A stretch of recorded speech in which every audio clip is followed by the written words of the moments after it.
Again, we have a really nice spot here where we can open ace-queen against two of the weaker opponents that we have. I definitely think that Eric throughout the video has been doing a much better job at targeting fish. So he's done it. He definitely can cross that one off because I think he did a great job. Again, rather predictably, we get two calls. Not shocked at all, even though the small blind's playing 45%, that he just calls 100% of the time, it seems like, in the um, small blind or the big blind. Now, I think we take a pretty weak approach here and just call. First of all, just purely the pot size indicates that he probably is on the weaker side of his range. Secondly, I know what Eric's probably worried about is losing this $23 here. If he has a hand such as ace-5, he thinks probably he's going to get the money in. But in reality, I don't see this opponent ever folding a heart draw, ever folding 3-4, and really ever folding hands such as 6 through jacks, and rarely folding a hand such as 5-4 or 5x. So I don't think by raising we're really going to be kicking him out of this hand all that much.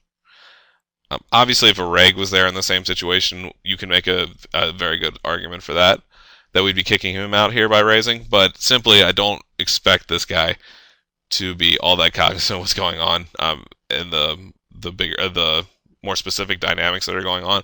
So I actually like raising here to 12 or 14. He ends up calling.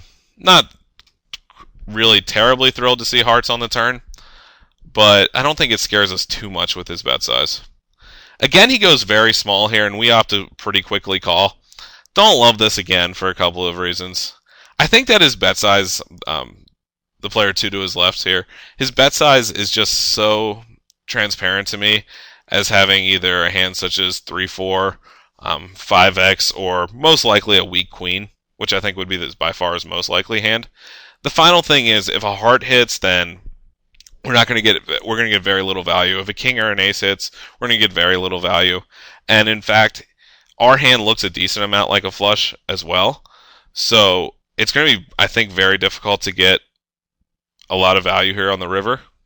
So unless you really have a good read that he's going to continue to bet here, or that you're really worried that he has a very strong hand, which I think is not very likely, I definitely like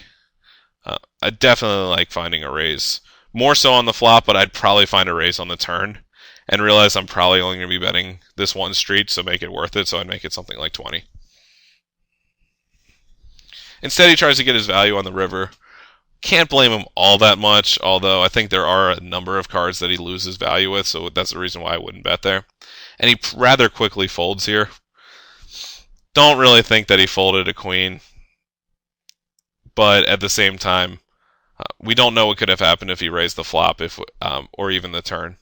If he had a hand such as ace-x of hearts, or if he had a hand such as 8s or 9s that he would be happy to continue to play with.